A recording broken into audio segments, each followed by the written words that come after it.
morning guys! Yan po, prepare na po ako. Kakain na po kami ng breakfast namin. At gising-gising na po ang aking batang makulit. Nagbabalat ng tinapay. Ang aking anak na bunso. Yan na, kumakain na yung kanyang ama, yung kanyang ate. Ako nagpe-prepare pa ng aking video. Yan, breakfast na ako. Tara, kain tayo ng tinapay. Tinapay lang po yung breakfast ko for today's video.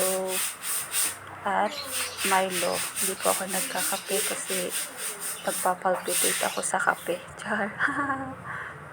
Legit yun. Nagpapalpitate talaga ako sa kape. Ay, ang aking baby kit nagpapakit sa camera, oh. Nagpapainggit pa siya, oh. Ang hilig-hilig mo talaga, baby, sa balat ng tinapay. Habang yung akin namang hobby, nagbibihis pa. Nahihiya daw siya kasi wala siyang damit. Yan, nagbibideo ako. Sabi ko, okay lang yan. Pag tayo na-violate dito, bahala ka. Kasalanan mo. Char, joke lang. Okay, naman tayong Milo. Milo. Milo, Milo. Yung aking panganay, oh, busy-busy sa pagkain ng tinapay. Oh, tara, presto-presto, with tinapay. Ganyan lang po kasimple yung life namin everyday. Everyday lang. Laging, kahit madaming problema, madaming pagsubok. Nito po kasing last few days, may pinagdaraanan ng inyong lingkod. Pinagpagdaanan pa din naman ako, pero hindi ko na lang pinapansin. Bahala na lang siyang mamroblema sa akin. Okay. Ganyan lang talaga ang life. Ang buhay ay weather lang. Lahat naman tayo nagkakamali. Pero sa bawat pagkakamali na yun, doon tayo natututo.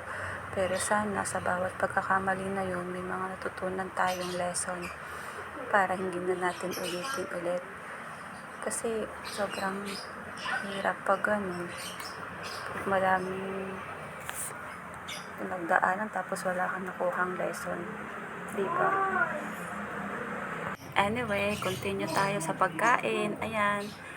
Patapos na naman ng kumain ng inyong lingkod. Actually, na lang po talaga akong kumain. Nagda-diet. Jor! Diet pa ako sa lagay na yan. Payat na nga, oh. Joke lang po. Legit yan. Sexy ako talaga. Charing na naman. Sige po, kain lang po. Kain tayo, guys. Kumain na ba kayo? Nag-almusal na ba kayo? Baka hindi pa, ha. Pag-almusal muna kayo bago kayo gumawa ng mga gawain nyo. Ang may lakas kayong gumawa at kumilos sa inyong loob ng tahanan at sa inyong mga trabaho. Ayan. Masaya naman ang life. Huwag mo lang masyadong seryosohin yung mga problema kasi mga problema na dadaan lang yan. Huwag mong tatambayan. Pag tinambayan mo yan, di ka makakausad sa buhay, promise. Mananatili ka na lang to sa problema mo na yun. Pag may problema ka, hanapan mo ng solusyon. Dapat hindi yung tinatambayan. Bagkos, hinahanapan ng solusyon. Pag ang mga problema ay... At dito na po magtatapos ang aking video.